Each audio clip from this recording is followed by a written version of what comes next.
Pasar ini selalu ramai.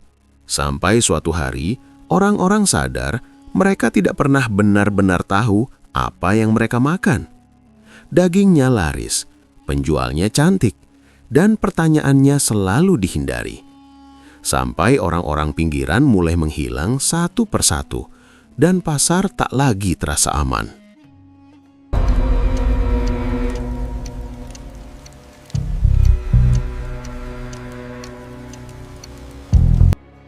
Pasar Teluk Dalam selalu bangun lebih dulu daripada matahari. Saat langit masih menggantung abu-abu pucat dan Sungai Martapura bergerak malas di balik deretan rumah kayu, lorong-lorong pasar sudah penuh langkah kaki. Terpal ditarik, meja kayu digeser, pisau diasah pelan tanpa tergesa. Bagi orang-orang di sini, pagi bukan soal jam, melainkan soal siapa yang lebih dulu membuka lapak dan siapa yang pulang dengan tangan kosong. Di antara deretan kios lama yang catnya mengelupas dan bau amis yang tak pernah benar-benar hilang, ada satu lapak yang tampak berbeda. Bukan karena besar atau mewah, justru karena terlalu rapi. Meja kayunya bersih, talenan tak bernoda, pisau tersusun sejajar seolah baru keluar dari etalase toko. Di belakang meja itu berdiri Ratna. Wajahnya mudah dikenali. Kulitnya cerah, rambut hitamnya diikat sederhana, tidak mencolok, tapi cukup untuk membuat orang menoleh dua kali. Senyumnya tidak lebar, tidak juga dingin. Senyum yang pas, seolah ia tahu kapan harus memberikannya dan kapan menyimpannya. Usianya tak lebih dari akhir 20-an, terlalu muda untuk lapak daging yang biasanya diurus tangan-tangan tua berurat. Ratna berdiri tenang, memperhatikan pasar yang hidup di depannya. Ia hafal ritmenya. Kapan ibu-ibu datang dengan tas belanja kosong dan wajah penuh rencana, kapan pedagang lain mulai mengeluh karena dagangan belum laku, kapan aroma kopi hitam dari sudut pasar bercampur dengan bau ikan sungai yang baru diangkat dari es. Ia menata potongan daging di atas meja, rapi dan seragam. Tidak ada label, tidak ada keterangan, hanya daging segar dengan warna yang membuat orang berhenti sejenak sebelum bertanya. Ratna tahu tatapan itu. Tatapan ragu yang berubah jadi penasaran. Pembeli pertama datang tanpa banyak bicara. Seorang ibu setengah baya, kerudungnya kusut, matanya lelah. Ia menunjuk dengan dagu, kebiasaan orang pasar yang tak suka bertele-tele. Ratna menimbang, membungkus, menyerahkan. Uang berpindah tangan. Semua berlangsung cepat, terlalu cepat untuk ukuran lapak baru. Tidak lama kemudian, orang-orang mulai berdatangan. 1, 2, lalu berkelompok. Kabar di pasar menyebar bukan lewat teriakan, tapi lewat gerak. Ketika satu orang berhenti, yang lain ikut melambat. Ketika satu orang membeli, yang lain merasa perlu ikut membeli, takut kehabisan sesuatu yang bahkan belum mereka pahami. Bu Marni, pedagang sayur di seberang lapak, mengamati sejak tadi. Tangannya sibuk menyiram kangkung, tapi matanya tak lepas dari Ratna.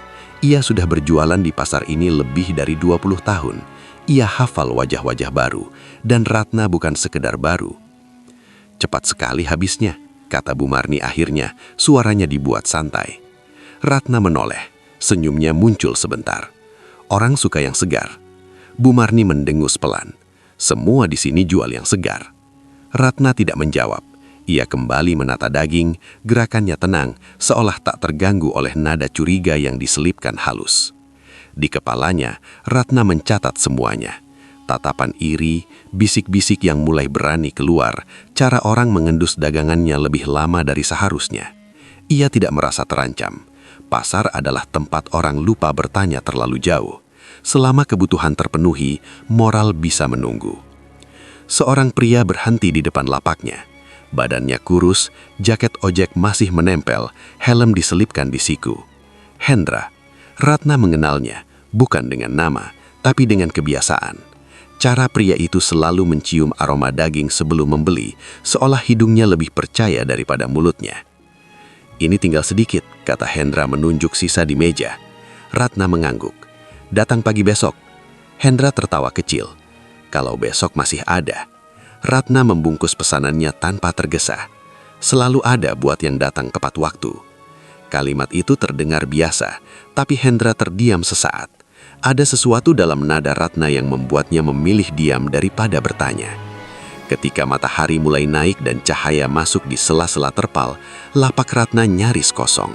Hanya sisa potongan kecil yang sengaja dibiarkan seperti penanda bahwa hari ini ia memang benar-benar berjualan. Pedagang lain masih memanggil-manggil pembeli, menaikkan suara, menawarkan harga. Ratna tidak perlu melakukan itu. Orang-orang datang sendiri. Di sela kesibukan, Ratna sempat menatap sekeliling. Pasar ini tua, tapi jujur dalam caranya sendiri. Di sini, orang membeli bukan karena cerita, tapi karena kebutuhan. Ia tahu, selama dagingnya memenuhi dua hal itu, tak ada yang benar-benar ingin tahu dari mana asalnya. Saat lapaknya benar-benar kosong, Ratna membersihkan meja dengan kain basah. Tidak ada noda yang tertinggal. Ia merapikan pisau, menyimpannya dalam tas kain. Gerakannya rapi, hampir ritual. Beberapa pasang mata masih mengikutinya. Penasaran, curiga, kagum. Ratna mengangkat wajahnya sebentar, menatap lorong pasar yang mulai lengang. Di sudut bibirnya, senyum tipis kembali muncul. Pasar Teluk Dalam telah menerimanya, setidaknya untuk hari ini. Dan itu sudah cukup. Sejak pagi itu, nama Ratna tidak lagi sekadar disebut-sebut sebagai pedagang baru. Ia berubah menjadi topik. Bukan topik yang dibicarakan dengan suara keras, melainkan yang diselipkan di antara tawar-menawar dan bunyi timbangan. Dagingnya habis terlalu cepat untuk dianggap kebetulan, dan rasanya terlalu sering dibicarakan untuk diabaikan begitu saja. Di rumah-rumah sempit di sekitar pasar, panci-panci mulai mendidih. Daging dari lapak Ratna masuk ke dapur tanpa keterangan, tanpa cerita, hanya dibungkus kertas coklat yang masih menyimpan aroma pasar. Ketika dimasak, baunya naik perlahan, tidak menyengat, justru membuat orang berhenti mengaduk sebentar. Ada yang merasa baunya asing, tapi tidak cukup asing untuk ditolak. Hendra duduk di lantai rumah kontrakannya, piring di tangan, keringat masih menempel di pelipis. Ia baru pulang naik ojek, lapar dan malas berpikir panjang. Suapan pertama membuat alisnya terangkat. Bukan karena aneh, tapi karena terlalu pas. Teksturnya empuk, seratnya halus, tidak melawan gigi. Ia mengunyah lebih pelan dari biasanya. Ini daging apa? Gumamnya sendiri. Ia mengambil suapan kedua, lalu ketiga. Rasa lapar bercampur dengan rasa penasaran yang tumbuh diam-diam. Tidak ada bau prengus, tidak ada rasa liat yang biasa ia temui pada daging murah. Yang ada justru rasa gurih yang tenang. Seperti sesuatu yang sudah lama ia kenal, tapi lupa dari mana. Di rumah lain, Sari merapikan piring sambil melirik suaminya yang makan tanpa banyak bicara. Biasanya suaminya cerewet soal lauk, selalu membandingkan harga dan kualitas. Kali ini berbeda. Piringnya hampir kosong. Enak? Tanya Sari, pura-pura santai. Suaminya mengangguk. Aneh, tapi enak. Aneh gimana? Kayak bukan daging yang biasa. Sari tertawa kecil. Meski ada perasaan tak nyaman menyelinap. Yang penting habis dimakan. Keesokan paginya, orang-orang kembali ke pasar dengan ingatan rasa di lidah mereka. Bukan cerita, bukan rumor, melainkan pengalaman pribadi yang sulit dibantah. Mereka berdiri lebih dekat ke lapak Ratna, menatap daging di mejanya lebih lama. Beberapa bahkan berani menyentuh dengan ujung jari, merasakan seratnya sebelum membeli. Seorang ibu bertubuh kecil mengernyit. Ini sapi muda. Ratna menggaleng pelan. Bukan. Kambing. Bukan juga. Ibu itu ragu. Terus apa? Ratna menimbang daging dengan tenang. Yang jelas bisa dimasak. Jawaban itu seharusnya membuat orang mundur. Tapi justru sebaliknya. Ibu itu mengangguk. Menyerahkan uang, seolah pertanyaan tadi tak pernah ada. Bu Marni semakin sering memperhatikan. Ia melihat bagaimana pembeli yang biasanya setia padanya mulai menyelip ke lapak Ratna dulu, baru kembali dengan tas yang lebih berat. Ada rasa kesal yang tidak bisa ia sembunyikan. tapi juga rasa ingin tahu yang mengganggu pikirannya. "Kamu nggak takut orang nanya macam-macam?" kata Bu Marni suatu pagi. Suaranya lebih tajam dari biasanya. Ratna tersenyum tipis. Kalau mereka benar-benar ingin tahu, mereka tidak akan beli. Bu Marni terdiam. Kalimat itu terasa seperti sindiran, tapi juga seperti peringatan. Di sudut pasar, dua pedagang daging lama berbisik. Mereka membandingkan warna, tekstur, dan cara Ratna memotong. Tidak ada yang terlihat salah, bahkan terlalu benar. Pisau Ratna bergerak ringan, seolah daging itu tidak pernah memberontak terhadap bilah. "Kayak sudah biasa," bisik salah satu. "Biasa potong apa?" sahut yang lain. Tidak ada jawaban, hanya tawa pendek yang dipaksakan. Menjelang siang, lapak Ratna kembali menipis. Beberapa pembeli pulang dengan wajah puas, beberapa dengan ekspresi bingung yang tak terucap. Mereka membawa pulang sesuatu yang tidak hanya mengenyangkan, tapi juga meninggalkan pertanyaan kecil di kepala. Ratna sendiri tetap sama, tenang, rapi, seolah semua ini sudah ia perkirakan. Di dalam dirinya, ia tahu satu hal pasti. Rasa adalah senjata yang paling sulit dilawan. Orang bisa menutup mata terhadap banyak hal, selama lidah mereka merasa dimanjakan. Saat ia membersihkan mejanya, Ratna mendengar bisik-bisik di belakang. Kata "beda" diulang beberapa kali, dengan nada yang tidak lagi sepenuhnya kagum, tapi belum juga curiga. Ia tidak menoleh. Ia tahu, selama perasaan itu belum berubah menjadi keberanian untuk bertanya lebih jauh, lapaknya akan tetap didatangi. Dan di pasar Teluk Dalam, hari itu, daging yang berbeda telah menemukan tempatnya. Desas-desus tidak pernah muncul sebagai ledakan. Ia tumbuh pelan seperti jamur di kayu lembab. Tak terlihat sampai jumlahnya cukup banyak untuk dihiraukan. Di pasar Teluk Dalam, bisik-bisik itu mulai hidup di sela bunyi timbangan dan tawar-menawar. Dibawa dari mulut ke mulut tanpa pernah benar-benar disebutkan dengan jelas.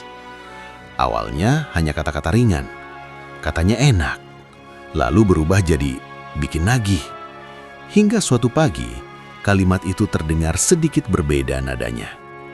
Dagingnya aneh. Sari mendengarnya saat berdiri di dekat lapak ikan. Dua ibu di belakangnya berbicara setengah berbisik, tapi cukup jelas untuk ditangkap telinga orang yang sedang menunggu giliran.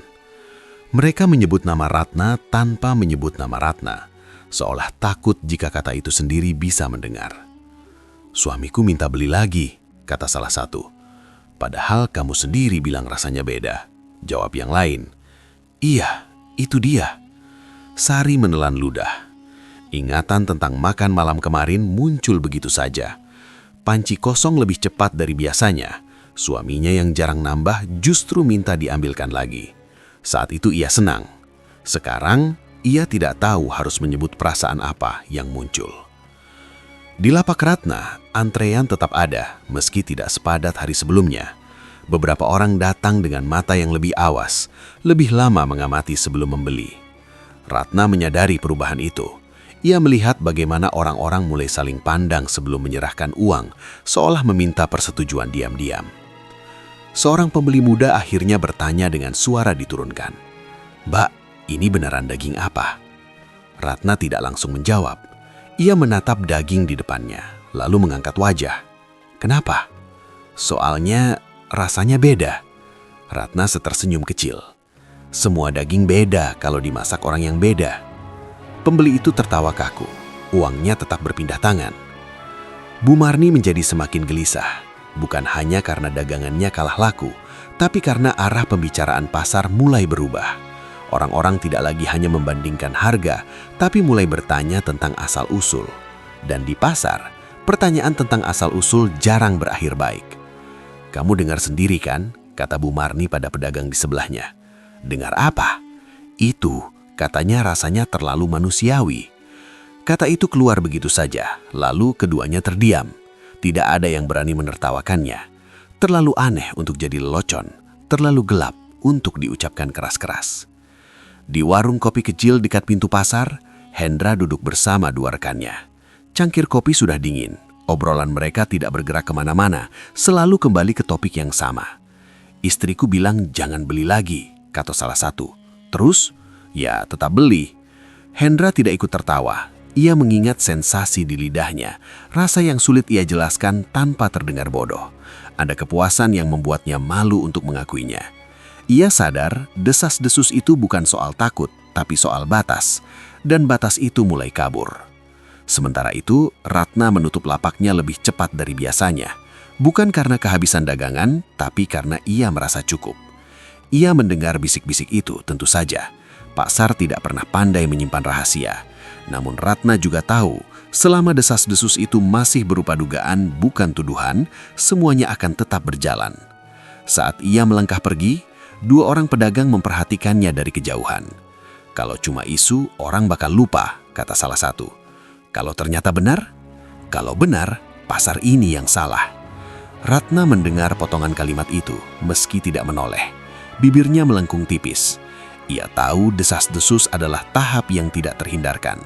Setelah rasa, selalu ada cerita. Dan setelah cerita, akan ada keberanian untuk mencari kebenaran. Di pasar Teluk Dalam, hari itu, bisik-bisik telah berubah bentuk. Tidak lagi sekedar kekaguman, tapi belum cukup kuat untuk menjadi ketakutan. Sebuah jeda yang berbahaya, tempat orang masih memilih untuk membeli sambil berharap apapun yang mereka dengar tidak benar. Hilangnya orang-orang pinggiran tidak pernah langsung dianggap peristiwa. Ia lebih sering dipahami sebagai kelanjutan hidup yang memang sudah rapuh sejak awal. Di Banjarmasin, orang-orang yang tidur di bantaran sungai, di kolong jembatan, atau berpindah dari satu sudut ke sudut lain kota, jarang benar-benar dihitung keberadaannya. Ketika mereka tak terlihat lagi, kebanyakan orang hanya mengira mereka pindah. Pak Rahman tidak. Sebagai ketua RT di wilayah Bantaran Martapura, ia hafal wajah-wajah itu. Bukan karena mereka sering melapor, tapi justru karena mereka jarang sekali tercatat. Ada Jamal yang biasa duduk di dekat dermaga kecil sambil memperbaiki jaring rusak. Ada Udin, lelaki pendiam yang tidur di emperan toko kosong dan selalu pergi sebelum subuh. Ada Bahar, pemulung tua yang suka menyapa anak-anak dengan senyum tanpa gigi. Dalam sebulan terakhir, ketiganya tidak muncul. Pak Rahmang berdiri di tepi sungai suatu sore, menatap air yang mengalir tenang, terlalu tenang. Ia mencoba meyakinkan dirinya bahwa ini hanya kebetulan, tapi kebetulan yang datang bertiga mulai terasa seperti pola. "Kamu lihat Jamal?" tanyanya pada seorang warga yang sedang mencuci motor. Orang itu menggeleng. "Sudah lama nggak kelihatan, Pak. Mungkin pindah." Jawaban yang sama ia dapatkan dari orang lain. Selalu mungkin pindah, selalu mungkin pergi sendiri. Tidak ada yang salah, tidak ada yang perlu dicari. Itulah cara kota menenangkan dirinya. Namun malam itu Pak Rahman membuka buku catatan RT-nya. Ia mencoret nama-nama yang tidak pernah benar-benar masuk daftar, tapi entah kenapa selalu ia tulis. Ada satu nama lagi yang ia tambahkan dengan ragu. Rano, pemuda kurus yang baru beberapa minggu terlihat mondar-mandir di pasar, tidur di bawah tangga belakang. 4 orang. Di sisi lain kota, Sari mendengar cerita serupa dari ibunya. Seorang pria yang biasa meminta sisa makanan di belakang warung, tiba-tiba tak datang lagi. Biasanya tiap 2 hari pasti muncul, kata ibunya. Mungkin sakit, jawab Sari, meski suaranya sendiri tidak yakin. Kata mungkin mulai terlalu sering dipakai. Di pasar, Ratna tetap berjualan seperti biasa. Ia mendengar obrolan soal orang hilang itu sebagai bagian dari kebisingan latar. Bagi banyak pedagang, berita semacam itu tidak lebih penting daripada harga ikan yang naik. Namun ada perubahan kecil yang sulit diabaikan. Beberapa wajah yang dulu sering mondar-mandir di pasar kini tak terlihat. Orang-orang yang biasanya mengais sisa sayur atau menunggu belas kasihan pembeli menghilang satu persatu. Bu Marni menyadarinya saat menyapu sisa daun di depan lapaknya. Biasanya si Udin nunggu di situ. Gumamnya pada dirinya sendiri. Ratna yang sedang merapikan dagangan mendengarnya. Ia mengangkat kepala sebentar. Mungkin dapat kerja? Bu Marni menatapnya. Kerja apa? Ratna tidak menjawab. Ia kembali ke pisau dan daging. Gerakannya tetap rapi, tetap tenang. Sementara itu Pak Rahman akhirnya mendatangi kantor kelurahan. Ia tidak membawa tuntutan, hanya kegelisahan. "Saya cuma mau melapor. Lapor orang hilang." "Bukan, iya bisa dibilang begitu." Petugas itu menghela nafas. "Ada identitas?" Pak Rahman menggeleng. Pertanyaan itu seperti menutup pintu sebelum benar-benar dibuka. Tanpa identitas, tanpa keluarga yang mencari, laporan itu hanya menjadi catatan kecil yang mungkin tidak pernah dibaca lagi. Saat malam turun, Pak Rahman berjalan pulang dengan langkah berat. Ia melewati pasar yang sudah sepi, lampu-lampu redup memantul di lantai basah. Di sudut belakang, ia melihat bekas-bekas yang sulit ia jelaskan. Bukan sesuatu yang jelas salah, hanya tanda-tanda bahwa tempat itu sering dipakai orang-orang yang kini tak lagi ada. Ia berhenti sejenak menatap ke arah sungai. "Kalian kemana?" gumamnya pelan. Tidak ada jawaban. Hanya suara air yang terus bergerak, membawa entah apa, entah siapa, menjauh dari pandangan. Di kota ini, orang-orang pinggiran bisa menghilang tanpa jejak, dan hidup tetap berjalan. Tapi di balik rutinitas pasar dan panci yang mendidih, ada benang-benang halus yang mulai saling terhubung. Belum terlihat jelas, belum cukup kuat untuk ditarik. Namun bagi mereka yang mau memperhatikan, satu hal mulai terasa pasti. Ini bukan lagi sekedar kebetulan. Ardi sudah lama belajar membedakan firasat biasa dan bau berita. Yang pertama sering datang tanpa bukti dan pergi tanpa hasil. Yang kedua bertahan, mengganggu tidur, dan terus muncul di kepala meski ia mencoba mengabaikannya. Cerita tentang pasar, daging yang berbeda, dan orang-orang pinggiran yang menghilang terlalu rapi untuk dianggap kebetulan. Ada jarak tipis di antaranya, seperti potongan puzzle yang sengaja tidak disusun. Pagi itu, Ardi datang ke pasar Teluk Dalam tanpa kamera besar, tanpa kartu pers yang menggantung di leher. Ia mengenakan kaos polos dan jaket lusuh, menyatu dengan pengunjung lain. Ia tahu pasar akan menutup diri begitu mencium niat selain belanja. Di tempat seperti ini, pengamat yang terlalu jelas hanya akan pulang dengan senyum basa-basi. Ia berjalan pelan, membiarkan matanya bekerja lebih dulu daripada mulutnya.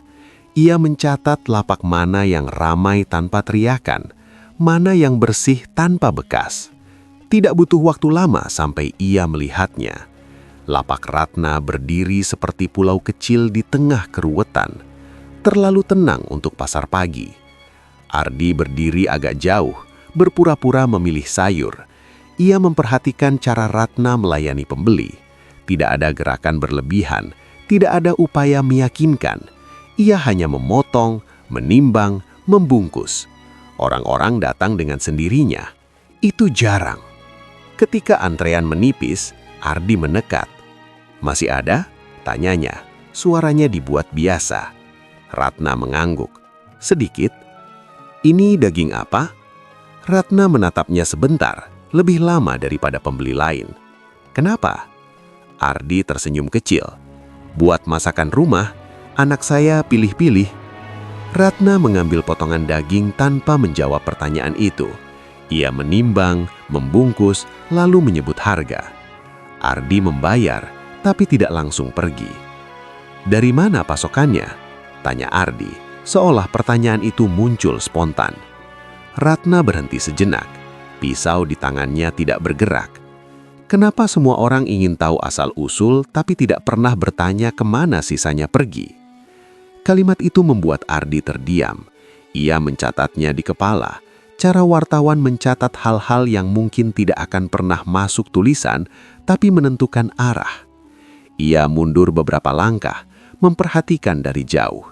Ardi melihat Bu Marni melirik ke arah Ratna dengan wajah tegang, melihat pedagang lain berbisik, melihat pembeli yang datang dengan ragu tapi pulang dengan tas berat. Semua tampak normal, tapi justru itu yang mengganggu. Ardi berkeliling pasar, berbicara dengan beberapa orang. Pertanyaannya sederhana, nyaris bodoh. "Lagi rame ya?" "Iya." "Kenapa?" "Ya, enak katanya." Setiap jawaban berhenti di kata itu. Tidak ada yang mau melanjutkan. Ketika Ardi menyinggung soal orang hilang, beberapa wajah berubah.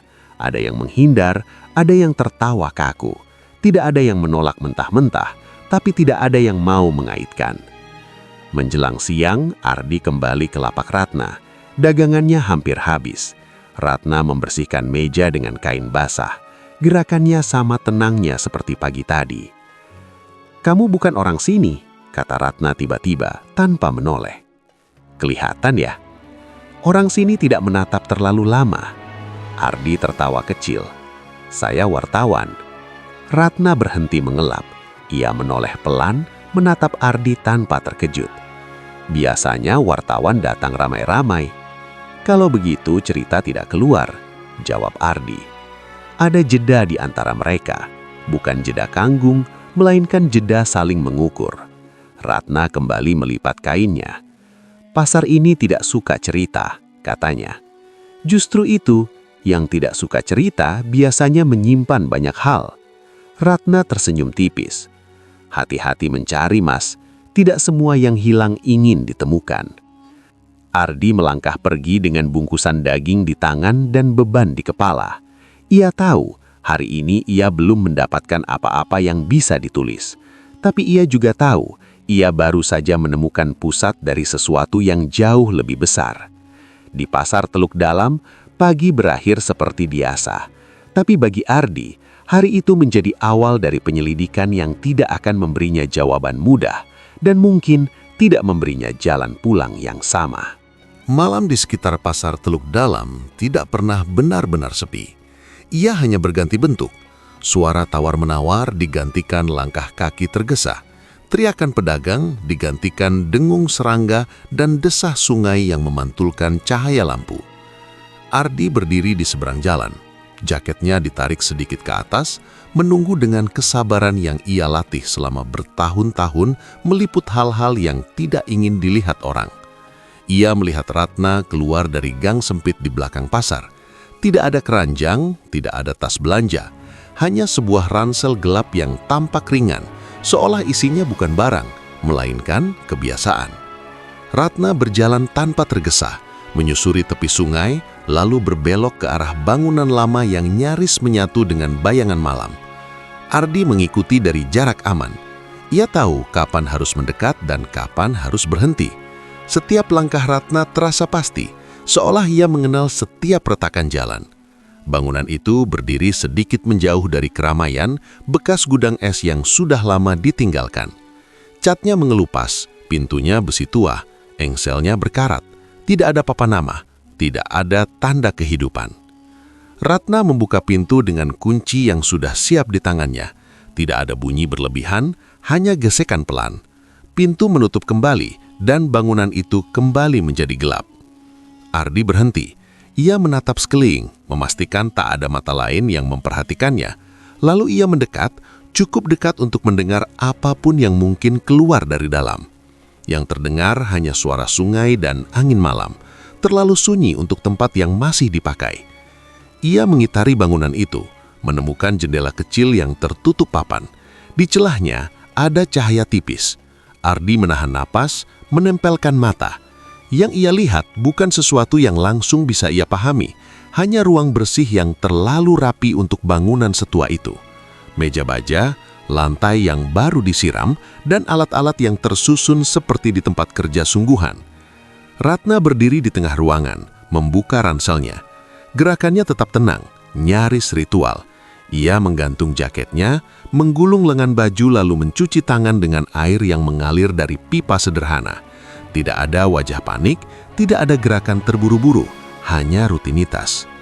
Ardi menelan ludah, naluri wartawannya berteriak, tapi kakinya terasa berat. Ia sadar, ini bukan tempat untuk kesalahan kecil. Satu langkah ceroboh bisa mengubahnya dari pengamat menjadi bagian cerita. Dari dalam terdengar denting logam, pelan, terukur. Tidak ada teriakan, tidak ada kekacauan. Justru ketenangan itu yang membuat Ardi merasa tidak nyaman. Ia pernah meliput tempat-tempat yang berisik oleh penderitaan, tapi yang ini berbeda, sunyi yang disengaja. Ia mengintip lagi. Di sudut ruangan ada tirai plastik yang menutup sebagian area. Ardi tidak bisa melihat apa yang ada di baliknya, dan entah kenapa ia merasa lega sekaligus takut. Ia tidak membutuhkan detail untuk memahami arah pikirannya sendiri. Langkah kaki terdengar mendekat dari dalam. Ardi refleks mundur, bersembunyi di balik tumpukan peti tua. Pintu gudang terbuka sedikit, Ratna keluar membawa ember. Ia berjalan ke sungai, membuang airnya tanpa menoleh. Cahaya lampu memantul di wajahnya, memperlihatkan ekspresi datar yang sulit ditafsirkan. "Kamu lama?" Suara seorang pria terdengar dari dalam, samar tapi jelas. Ratna menjawab tanpa emosi, "Lebih baik rapi." Ardi membeku. Ada orang lain. Ia tidak melihat siapa dan tidak berniat memastikan. Informasi itu saja sudah cukup untuk membuat kepalanya berputar. Ini bukan pekerjaan satu orang, ini sistem. Ratna kembali masuk, pintu tertutup lagi.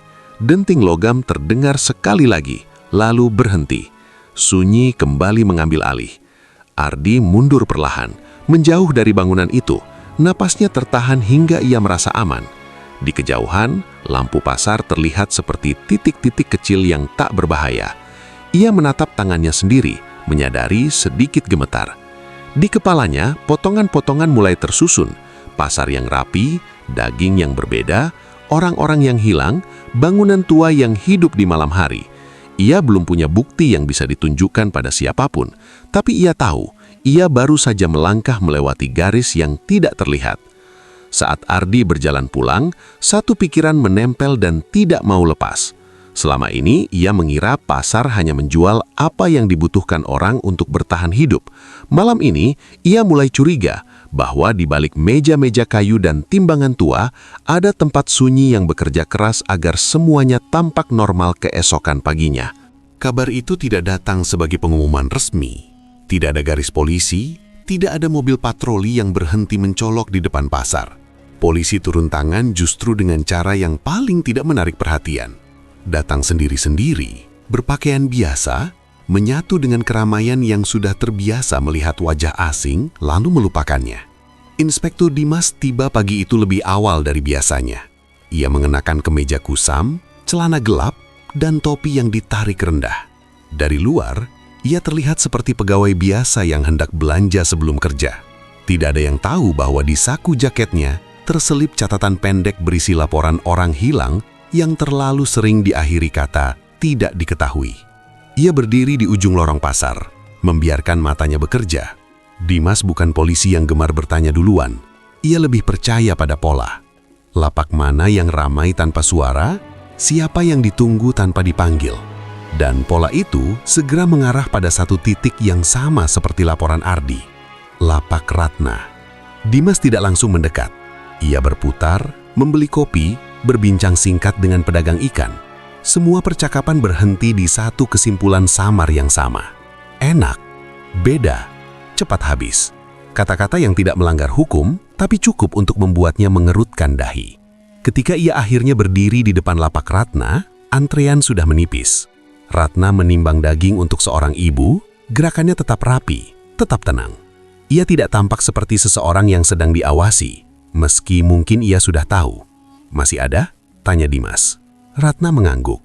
Terakhir, Dimas memperhatikan potongan daging di meja. Warnanya merata, potongannya presisi. Terlalu presisi untuk ukuran lapak pasar tradisional. "Ini dari mana?" tanyanya ringan. Ratna mengangkat mata. Tatapannya bertemu dengan Dimas lebih lama dari yang lain. "Kenapa semua orang menanyakan hal yang sama?" Dimas tersenyum tipis. "Kebiasaan, saya tidak suka makan tanpa tahu apa yang saya beli." Ratna menimbang, membungkus, menyerahkan. Yang penting dimasak dengan benar. Dimas membayar. Ia tidak pergi. "Kamu tenang sekali," katanya. Ratna melipat uang, menyimpannya rapi. Biasanya yang gelisah itu yang takut salah. Kalimat itu tidak terdengar menantang, tapi cukup untuk membuat Dimas mencatatnya. Ia mengangguk pelan, lalu melangkah menjauh. Berdiri di sisi pasar sambil berpura-pura menelepon. Dari sudut matanya, ia melihat dua pria lain masuk pasar. Rekannya tidak mendekat, hanya mengamati. Bu Marni merasakan perubahan suasana lebih dulu. Ada ketegangan tipis yang tidak biasa, seperti udara sebelum hujan. Ia mendekat ke lapak Ratna saat pembeli terakhir pergi. "Ada apa hari ini?" tanyanya pelan. Ratna mengangkat bahu. "Orang baru." Bu Marni menelan ludah. "Bukan orang pasar." Ratna tersenyum kecil. Pasar menerima siapa saja. Menjulang siang, Dimas menemui Ardi di warung kopi kecil dekat pintu keluar. Mereka duduk terpisah meja, seolah tidak saling kenal. "Kamu yakin?" tanya Dimas tanpa menoleh. Ardi mengangguk. "Saya lihat tempatnya." "Bukti?" "Belum." Dimas menghela nafas. Ia tidak menyukai kasus tanpa bukti, tapi lebih tidak menyukai pola yang dibiarkan terlalu lama. "Kalau saya bergerak sekarang, pasar akan menutup mulut. Kalau tidak bergerak, orang akan terus hilang," jawab Ardi. Dimas diam. Ia tahu, di kasus seperti ini, waktu bukan sekutu siapapun. Sore itu 2 polisi berpakaian sipil terlihat membeli daging di lapak Ratna. Tidak banyak bicara, tidak banyak bertanya. Mereka pergi dengan wajah datar. Dari kejauhan Ratna memperhatikan punggung mereka menjauh. Senyumnya tidak berubah, tapi matanya sedikit menyempit seolah sedang menghitung sesuatu. Saat pasar mulai sepi, Dimas kembali melintas. Kali ini ia berhenti tepat di depan lapak yang sudah hampir kosong. "Besok saya datang lagi," katanya. Ratna mengangguk. "Datanglah pagi." "Kenapa pagi?" "Karena yang terlambat biasanya kehilangan kesempatan." Dimas menatapnya beberapa detik. "Atau menemukan masalah?" Ratna tersenyum tipis. "Masalah selalu ada, Pak. Tinggal siapa yang berani melihatnya." Ketika Dimas pergi, ia tahu satu hal pasti. Ini bukan kasus yang bisa diselesaikan dengan penggerebekan tergesa. Terlalu banyak mata, terlalu banyak kepentingan, terlalu banyak orang yang tanpa sadar sudah menjadi bagian dari lingkaran ini. Di pasar Teluk Dalam, hari itu berakhir seperti biasa. Tapi di balik rutinitas, 2 dunia kini saling menatap dari jarak dekat. Polisi telah turun tangan, dan Ratna, entah sejak kapan, tampak sudah siap menunggu. Kebenaran tidak datang sebagai kejutan besar yang menghentikan waktu. Ia muncul perlahan, melalui keputusan-keputusan kecil yang diambil orang-orang yang akhirnya lelah berpura-pura tidak melihat apa-apa. Inspektur Dimas memahami itu ketika laporan orang hilang bertambah satu lagi, dan kali ini ada saksi yang bersedia bicara, dengan suara gemetar, tanpa ingin disebut namanya. Malam itu, gudang es tua di tepi sungai tidak lagi sendirian. Dimas tidak datang dengan pasukan besar. Ia datang dengan cukup orang untuk memastikan satu hal. Apapun yang ada di dalam tidak akan sempat menghilang. Lampu-lampu kecil dinyalakan, tidak mencolok, cukup untuk melihat jalan dan wajah-wajah yang tegang. Pintu besi dibuka tanpa perlawanan. Engselnya berderit pelan, seolah bangunan itu sudah lama menunggu. Di dalam, ruangan tampak bersih, terlalu bersih untuk tempat yang selama ini dianggap mati. Meja baja, lantai yang masih lembab, tirai plastik yang menutup sebagian area. Tidak ada kekacauan, tidak ada tanda kepanikan, hanya ketertiban yang membuat perut terasa dingin. Ratna berdiri di sisi ruangan ketika polisi masuk. Ia tidak mencoba lari, tidak berteriak. Ia menatap Dimas dengan ekspresi yang sama seperti saat melayani pembeli di pasar. Tenang, terukur. "Sudah selesai?" tanyanya pelan. Dimas tidak menjawab. Ia memberi isyarat ada anggotanya untuk memeriksa setiap sudut. Mereka bergerak hati-hati, mencatat, memotret, mengumpulkan apa yang perlu dikumpulkan tanpa menyentuh lebih dari yang harus. Di balik tirai plastik, mereka menemukan jawaban yang selama ini dicari. Bukan dalam bentuk yang perlu dijelaskan panjang, cukup untuk memastikan bahwa dugaan bukan lagi sekedar dugaan. Ardi berdiri di luar, menunggu. Ia tidak diizinkan masuk, dan ia mengerti. Beberapa kebenaran tidak perlu disaksikan langsung untuk terasa berat. Ketika Dimas keluar, wajahnya tidak menunjukkan kemenangan. "Ini bukan kerja satu orang," kata Dimas. Ratna mendengar kalimat itu. Ia mengangguk kecil. Tidak ada sistem yang berdiri sendiri. Dimas menatapnya. "Kenapa?" Pertanyaan itu tidak keluar sebagai tuduhan, melainkan kelelahan. Ratna menarik nafas, lalu menatap ke arah sungai yang gelap di luar pintu. "Karena mereka selalu ada," katanya. "Orang-orang yang tidak dicari, tidak dicatat. Kota berjalan di atas punggung mereka, tapi tidak pernah menoleh." "Itu bukan pembenaran," jawab Dimas. "Aku tahu, aku tidak minta dibenarkan. Ia melangkah maju ketika borgol dipasang di pergelangan tangannya. Tidak ada perlawanan. Hanya satu kalimat yang ia ucapkan, nyaris seperti catatan kaki. Semua orang di pasar memilih untuk tidak bertanya. Penggeledahan berlanjut hingga dini hari. Satu persatu, potongan cerita yang terpisah kini memiliki tempatnya. Jalur pasokan, waktu-waktu sunyi, orang-orang yang terakhir dilihat di sekitar pasar. Tidak ada detail yang diumbar, tidak ada sensasi yang diburu. Kebenaran itu cukup gelap tanpa perlu ditambah bayangan. Pagi harinya, pasar Teluk Dalam dibuka dengan wajah berbeda. Lapak Ratna ditutup terpal biru. Orang-orang berhenti sebentar saat melintas, lalu melanjutkan langkah. Tidak ada yang berani bertanya terlalu keras. Bu Marni berdiri di lapaknya, menyusun sayur dengan tangan yang sedikit gemetar. "Jadi, benar," bisik seseorang. Bu Marni tidak menjawab.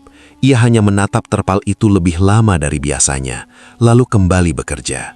Di pasar, hidup harus terus berjalan, bahkan ketika kenyataan baru-baru saja merobek kebiasaan lama. Ardi menulis laporannya dengan hati-hati.